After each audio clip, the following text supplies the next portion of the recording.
Hello, shipmates. I'm here at the Navy Yard at the Navy Museum in front of the USS Constitution fighting top. The USS Constitution, probably our most famous ship through our history. In the War of 1812, she was cutting-edge technology and represented a key factor that makes our Navy great. Her planking was made of the best oak, and in fact, cannonballs bounced off the side, giving her the nickname Old Ironsides. Cutting-edge technology. She was manned by the most trained, the most capable, the most proficient crews, and that's key to our Navy today.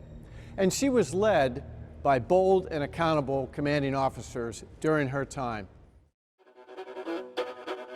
The Defense Media Activity presents USS Constitution, America's Ship of State. One of my predecessors told me that the ship speaks to you. And when I first heard that, I kind of thought he was a little crazy. Until I became part of the crew and I spent time on board. And she does talk to you. And talks to everybody differently. And I think when you set foot on board and you take that history and then go, wow, this is what it's all about. This is where it began for our Navy. This is where the American modern Navy started. Congress had approved the measure to build or buy 6 frigates, and Secretary of War Henry Knox settled on a Pennsylvania shipbuilder named Joshua Humphreys to design the ships. It was agreed upon by both men that the nation required a specific type of ship to defend its shores. As our Navy must for a considerable time be inferior in number, we are to consider what size ships will be most formidable and would be an overmatch for those of an enemy. Such frigates, as in blowing weather, would be an overmatch for double-deck ships, and in light winds to evade coming to action. Well, she was built here. Her keel was laid by the end of 1795 at the Hart Shipyard, which is less than a mile from where we are in the Boston Navy Yard, Charlestown Navy Yard today. She was launched on October 21st, 1797. Constitution's first try at launching wasn't an auspicious start. September 20th, about noontime, with the flood tide, they knocked the blocks out from underneath the ship, and she slowly started, very slowly, down her launchways. And she went to about 27 feet. And that was it. That was as far as she went. When you realize that her keel alone is 150 feet, to move 27 feet of a 150-foot keel is practically negligible. And that was where she stopped. It took 2 more tries to get the big ship afloat. So USS Constitution, at the beginning of her career, was not considered one of the fastest of the 6 frigates. And it took several years, different captains, working on the ship, perfecting the ship to make it perform a little bit better. And it was really Isaac Hull, Captain Isaac Hull, who'd been a young lieutenant aboard the ship in the 1790s. He would become captain of Constitution in 1810. And he knew the ship so well when he got to her as captain that he really started to kind of play with the rigging a little bit, move a little bit here, adjust a little bit there, and he was able to get her to perform better and better and better. So that she actually became one of the swiftest sailors of the original 6 frigates. She could sail at her top speed in excess of 13 knots, which is over 15 miles an hour, which when you realize that the ship displaces in excess of 1,900 tons, it's a tremendously heavy vessel. Speed was one attribute of the 6 new American frigates, but designer Joshua Humphreys had also made them strong. A unique and original aspect of his design was the diagonal rider, internal structures that aided in strengthening and bracing the hull. In addition to diagonal riders, the American frigates were made with southeastern live oak. This hardwood gave them tremendous strength. She's got a long, sleek hull, painted black, and black is one of those kind of evil colors. And the white gun streak makes her look like she's got speed. She's a hefty hull, so she looks like she's got strength. The masts go up 189 feet above the water, and there's all these yards and yards and yards of rigging there, and it's a marvelous tracery, very delicate looking. It isn't, but it looks like it. And it's just one of those, it's like a superb sculpture in a way, except it's obvious she's alive. One skipper says the ship talks. Another says she's alive. What were the ship's accomplishments that make her so special to all who come aboard? Constitution is stunningly, spectacularly successful in the War of 1812. She has 3 successful engagements. She is actually the first frigate in the War of 1812 to engage another Royal Navy frigate, and that is on August 19th, 1812, about 300 miles off Halifax, Nova Scotia. At the end of that 35-minute engagement, which is so close, the two ships actually collide, that Guerrière is left completely dismasted and dead in the water. And it is during this battle that Constitution gains her nickname Ironsides. She then goes on to battle HMS Java on December 29th, 1812, again victorious in a battle that lasts nearly 3 hours. And then on February 20th, 1815, technically after the war was actually over, but it was still within the parameters of time frame of getting the intelligence out that the Treaty of Ghent had been signed and the war was over, Constitution would engage actually two ships at once, HMS Cyan and HMS Levant. And after a very long battle that actually starts at 1 o'clock in the afternoon and does not technically get over until 1 a.m. the next morning, Constitution is once again victorious. Old Ironsides also proved her mettle in the Great Chase. There were 5 British ships that intercepted the USS Constitution. On July 17, 1812, 2 months after war was declared, her lookouts spotted sails on the horizon off the coast of Egg Harbor near present-day Atlantic City. When they received no answer to their signal, Hull became wary and ordered the crew to quarters. When dawn broke on the 18th, the crew of the Constitution faced a terrifying sight. They were being pursued closely by a British squadron consisting of 4 frigates, a ship with a line, a brig, and a schooner. As Hull ordered the ship to make sail, the wind suddenly stopped. Boats were lowered to tow the ship to keep her moving. The British imitated the maneuver, sending their boats to tow the flagship, HMS Shannon. The pursuing ships gained on the fleeing Constitution. Then a lieutenant named Charles Morris suggested a new strategy, kedging. Kedging was a maneuver used by ships for navigating crowded channels.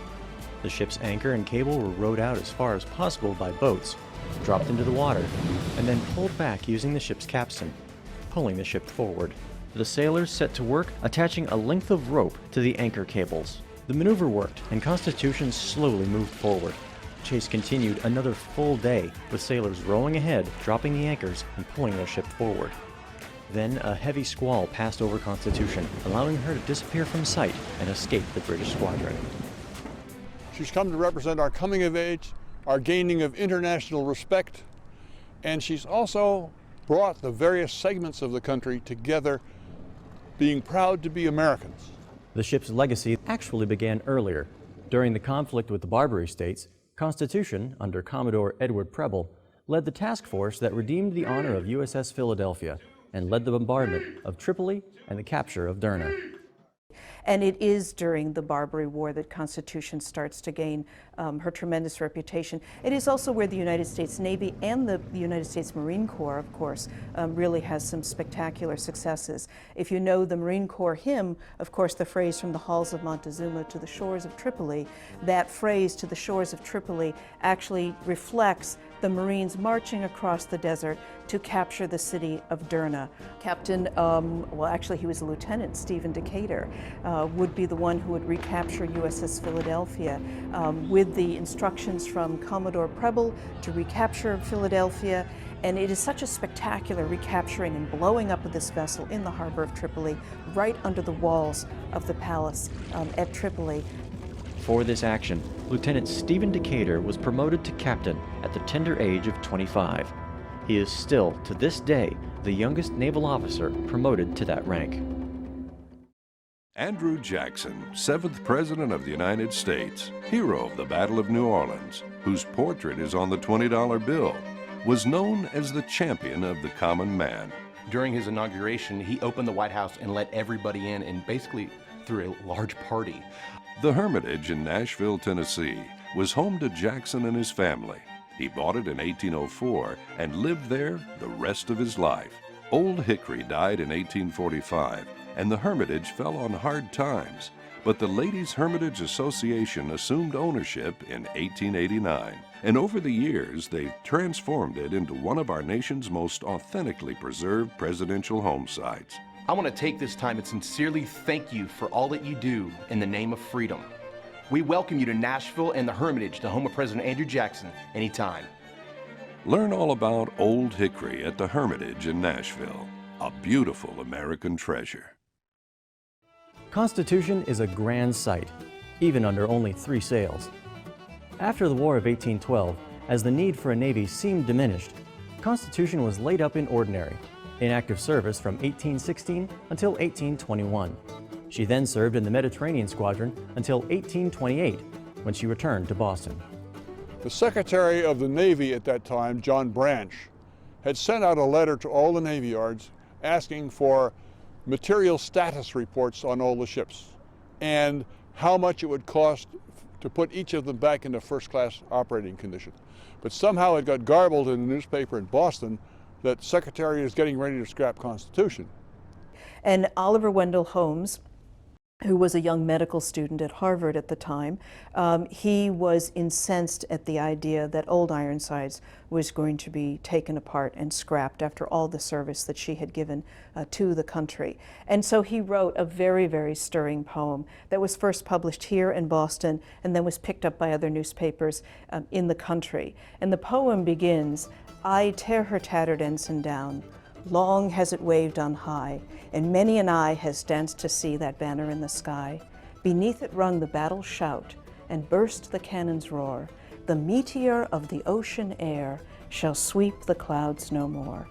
And he basically says in this poem that if she has to depart, let her depart in a very glorious way.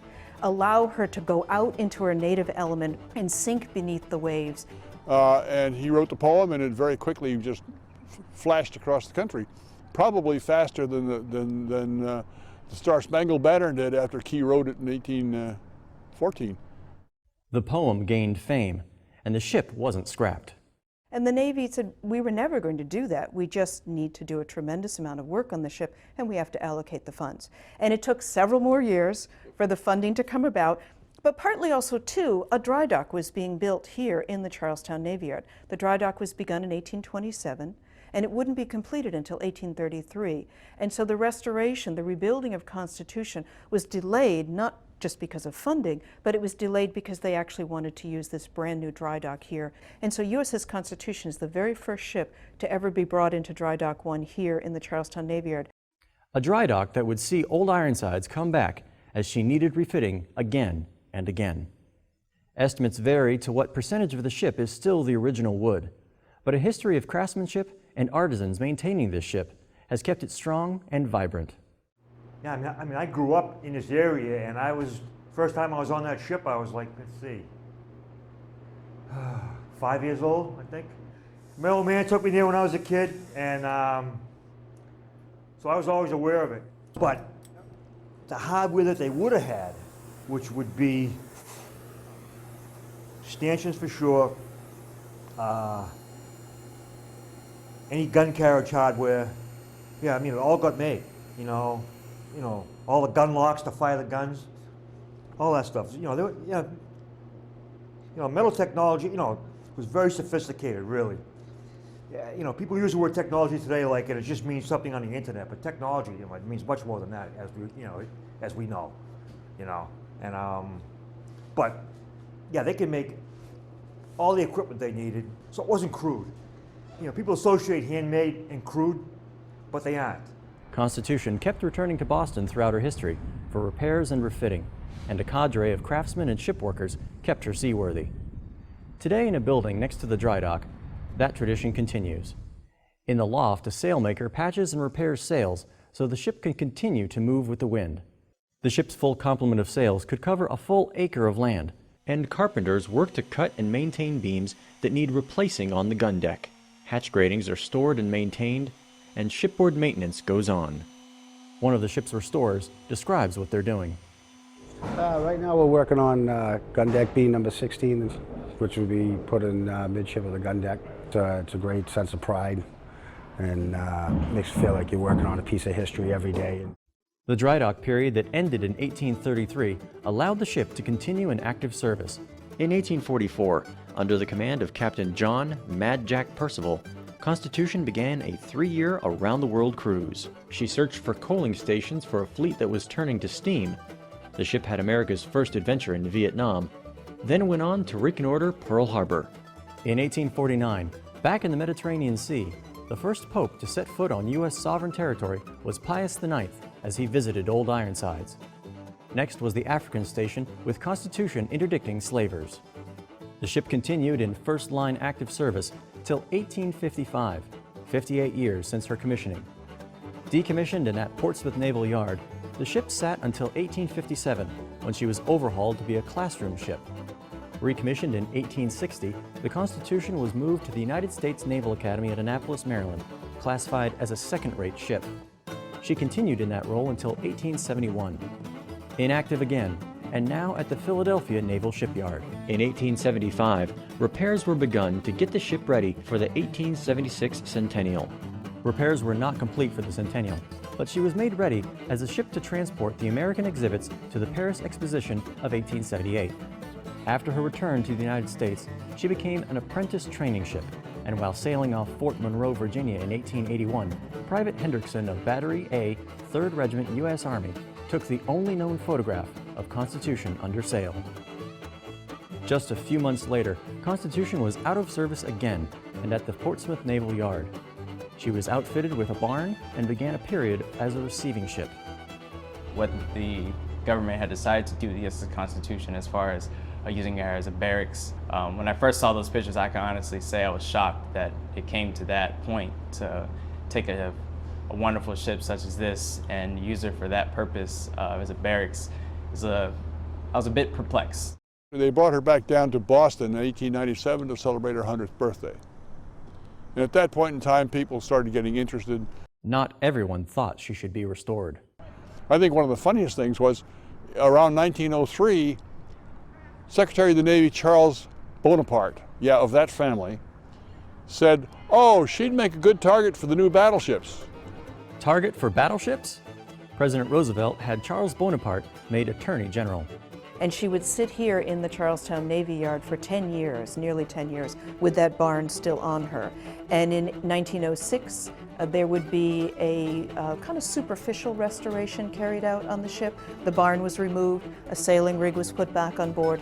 And then in 1927 would be the really significant, extremely thorough restoration, actually really rebuilding of the ship that would take place here in the Charlestown Navy Yard. The Oliver Wendell Holmes poem was brought back to the public at this time, and the SOS, Save Our Ship campaign, with school children collecting pennies and nickels for the restoration was begun. $1 million was spent, with about $154,000 being raised by school children. And the ship was taken then to the country on the national cruise, where she was towed around the 3 coasts of the country to thank the citizens of the country, and 4.6 million men, women, and children came out to visit Constitution. After World War II, Constitution sat pierside with not much going on. It wasn't until 1969 when the local commandant got concerned and had another survey and said, hey, she needs work, and got the restoration period of the 70s. And then during the course of that, the CNO's attention was drawn to things, and since then it's been sliding uphill. 1976 and our nation's bicentennial saw a refurbished Constitution welcome the Queen of England to her decks. People's first sight of her is awesome. There were times when I had command, I used to go out and stand on the pier nearby and look at the approaching visitors. I didn't look at the ship, I looked at them. And the expressions on their faces said to me, they are seeing her with a full set of sails, glistening white in the sunshine. I mean, it's just an awesome sight. Since 1976, Constitution has become larger and larger, I think, in the minds of the visiting public to Boston. Neither the Charlestown Navy Yard nor USS Constitution have anything to do with the American Revolution, and yet in linking historic sites with the history of Boston, with the history of New England, with the history of the country, the import of Constitution and the Navy telling the story of the ship has just grown larger and larger and larger. As far as the people of Boston are concerned, in Massachusetts, this is their ship. She's not going anywhere. This is her home port. And the interesting thing about this is, back in the 1950s, the Speaker of the House, John McCormick, who was a Massachusetts Democrat, persuaded Congress to pass a law to make the Navy make sure that this was Constitution's home port forever. And on July 21st, 1997, USS Constitution was taken from Boston Harbor up to Marblehead, which is about 20 miles north of Boston. And on July 21st, 1997, at exactly noontime, the ship set 6 sails, and she sailed under her own power for 1 hour for the first time in 116 years. So USS Constitution on that day became the oldest sailing vessel anywhere in the world, whether it's a merchant vessel or a naval vessel, that could still sail under its own power. And that's a pretty remarkable feat. The National Cryptologic Museum was instituted in 1993 to help people understand the critical role that cryptology has played throughout human history. Since mankind was able to think and reason, there has always been a necessity to protect critical information. I'm Patrick Whedon, and I'm the curator of the National Cryptologic Museum. We have perhaps one of the rarest artifacts from the 18th century, the Jefferson cipher device. Our most popular exhibit at the museum is the German Enigma device. It was an amazing encryption machine for its time. It was nearly impossible to do any kind of a brute force operation, which meant that you would never be able to find the key. We have an actual working German Enigma device here at the museum. You can put it through its paces. We have people who come from all over the world to actually see what it's like to operate the German Enigma device. I'd like to give a shout out to all the servicemen and women out there. Thank you for your service to our nation, and most importantly, please be safe. When they look around and they think about 450 sailors and Marines living and working on this ship, going out traveling, fighting battles, protecting our nation, they are just absolutely in awe. I think probably one of my most favorite reactions was following the ship sailing on August 19th of this year, watching the reaction of the people on shore looking at the ship. There were tears in their eyes. They were emotional because she is absolutely beautiful and absolutely is the symbol of our Navy and the greatness of our country. On August 19th, 2012, USS Constitution again set sail and for a brief time cruised under the power of the wind. This was in honor of the 200th anniversary of her battle against HMS Guerriere. It's sheer size. She's not as long as our modern warships, but when you look at that sail area and you look at how massive she really is, the 2-foot sides, it's impressive. I mean, this is where our surface warfare legacy began, and it's just so impressive to be here and be part of Constitution. It was simply just amazing to feel the ship under sail on her own power, and to kind of envision what it must have been like for her wartime captains, Isaac Hull and Charles Stewart and William Bainbridge, to take her into battle, to sail her. She's a great handling ship. I mean, you look at this design of, she's almost 215 years old now, and just what a remarkable design. I mean, she was designed to be fast, hit hard. She's the epitome of what some of our modern ships are.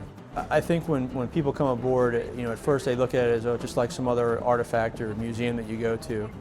But then you're greeted by an active duty sailor, and he starts telling you this story, and you're kind of immersed in it. I was part of the damage control team for the ship, but I can tell you when I disconnected the fire main for the protection of the ship, and at that point the USS Constitution was completely on her own for approximately 15 minutes. And to pull away from the ship and to look at her from that view as her sails dropped and she puffed off on her own, in awe is the best way I can describe it. Constitution is unique as a historic ship because she's still in the water and because she still goes out under sail. Constitution's devoted to everybody.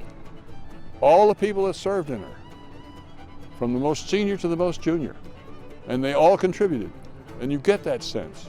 You get it today when you go aboard with today's crew and listen to them and watch them. And that's part of why she's so special. Because when you think about this ship, she is one of the original 6 vessels authorized for the United States Navy. She has fought in the Quasi-War, the Barbary Wars, the War of 1812, was on anti-slavery patrol. She did everything. She carried out the missions that we still carry out today: anti-piracy, keeping the sea lanes open, fighting wars, landing Marines in trouble spots. And because she's had this long heritage, what other ship is better than this? Designated America's Ship of State, Constitution was given this title by Congress on October 28, 2009. USS Constitution is the only ship of state anywhere in the world. I think it defines this is the flagship of the United States Navy. I mean, I'm sure there's some people who may take a disagreement with that, but I think this is where our Navy began. I mean, we were formed during the Revolutionary War, but this is really where our Navy took off in the War of 1812.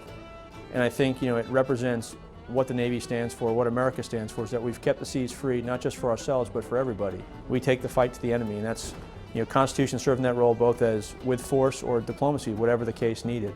And so to have USS Constitution designated as America's ship of state is extremely beautiful, because you would then think back, well, what is she named for? She's named for the document, the governing document of this country, the Constitution of the United States of America, which begins with the preamble, "We the people." So then again, that union, that group together, "We the people of the United States, in order to form a more perfect union, establish justice, ensure domestic tranquility, provide for the common defense, and promote the general welfare, to secure the blessings of liberty for ourselves and our posterity, do ordain and establish this Constitution of the United States of America." It's a wonderful, wonderful bringing together of the preamble, the name of the ship, and America's ship of state. Hey shipmates, I hope you enjoyed the video of the USS Constitution, Old Ironsides, our ship of state. And now we'd like to present to you a word from one of her great commanding officers, Commodore Bainbridge. The ship. Never has she failed us. Never has her crew failed in showing their allegiance and belief in the country they served, or the honor they felt in belonging to the ship that sheltered them, and on whose decks they fought, where many gave their lives. To have commanded Constitution is a signal honor. To have been one of her complement, and no matter how humble a capacity, is an equal one. Her name is an inspiration. Not only do the deeds belong to our naval record, she is herself possessed of a brave personality.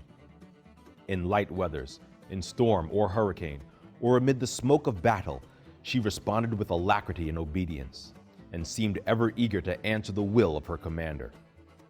May the citizens of this country, in gratitude, see that she, like her namesake and prototype, will never be forgotten. Her commanders in the future, as in the past, will see to it that her flag never shall be lowered. She was conceived in patriotism. Gloriously, she has shown her valor. Let her depart in glory if the fates so decree, but let her not sink into decay and oblivion. The ship. Hip hip! Huzzah! Hip hip! Huzzah! Hip hip! Huzzah!